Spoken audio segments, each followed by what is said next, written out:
Ça veut dire que chaque fois que tu vas passer d'un état de stabilité vers un état différent, radicalement, ce sera trop pénible, ce sera trop douloureux. Donc, votre inconscient va commencer à vous protéger de tout changement d'état brusque. C'est-à-dire que chaque fois que vous allez vouloir changer brusquement d'état, votre inconscient va tout faire pour vous en empêcher. Je vais vous prendre un exemple, parce que ça va se matérialiser dans tout ce que vous allez faire. Prenons quelqu'un qui est salarié. Il y a beaucoup de gens ici qui sont salariés. Qui est salarié? Et ils veulent entreprendre. Ça va se matérialiser. Que, mais mon ami, nous, on a notre salaire au calme chaque mois.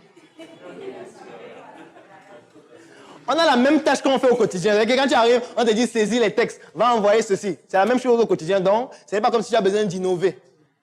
Et à la fin du mois, on te paye. On paye ta sécurité sociale. Bon, pour ceux qu'on paye. Pourquoi tu veux qu'on laisse ça pour aller entreprendre? Pour aller se lancer dans l'inconnu? Non, restons ici. C'est pour ça que vous allez voir des gens qui sont salariés. Ils ont déjà rédigé leur lettre de démission depuis 5 ans. Mais c'est toujours dans la machine. Il dit qu'il attend quand le patron sera content. Il y a d'autres personnes. Il veut déjà donner. Il dit que non. Dès que j'aurai 5 ans d'expérience, je démissionne. Quand 5 ans arrivent, il dit non.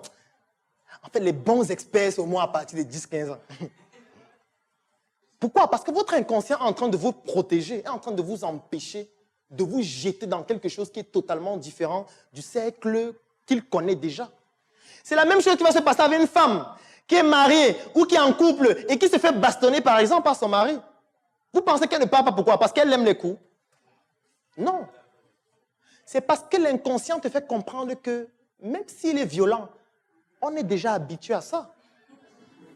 Ça fait rigoler, mais c'est ça. On est déjà habitué à ça. Pourquoi tu veux qu'on laisse ça pour aller essayer quelque chose de différent et de nouveau qu'on ne maîtrise pas? Pourquoi tu veux qu'on laisse ça alors qu'on a déjà transmis l'image qu'on vit bien à l'extérieur? Qu'est-ce que les autres diront? Mieux on reste ici, on supporte. C'est ça qui va se passer. Et c'est dans tous les aspects de votre vie que ça va se produire.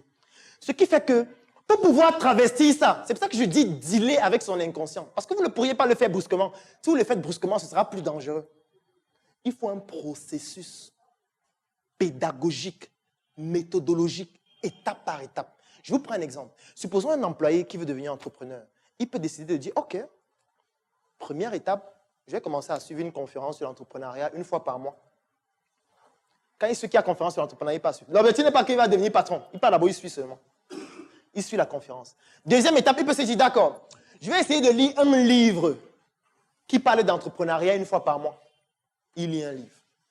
Troisième étape, il peut se dire, bon, ok, mes amis sont juste les salariés. Je vais essayer de chercher un ami qui est entrepreneur, avec qui je vais souvent discuter, même si c'est en ligne, même si c'est sur WhatsApp, même si c'est n'importe où, pour que j'essaie un peu de savoir quelles sont ses réalités.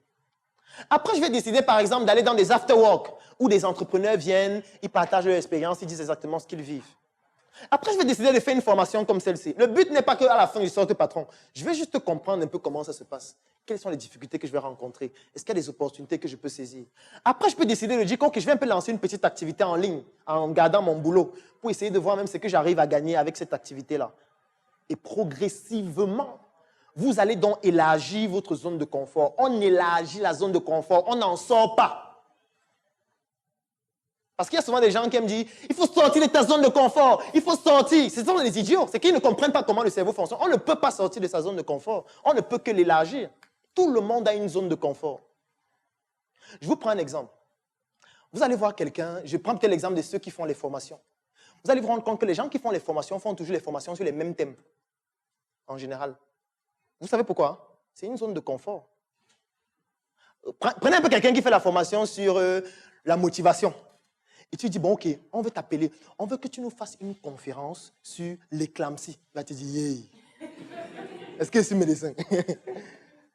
Parce que c'est sa zone de confort. Il te dit que, mais je peux parler de la motivation des femmes enceintes. On dit non, pas la motivation des femmes enceintes. Parce que tu veux trouver, on revient dans la motivation.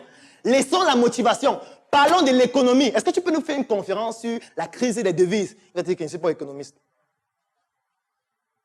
C'est ça, c'est une zone de confort. Mais c'est lui qui, pendant la formation sur la motivation,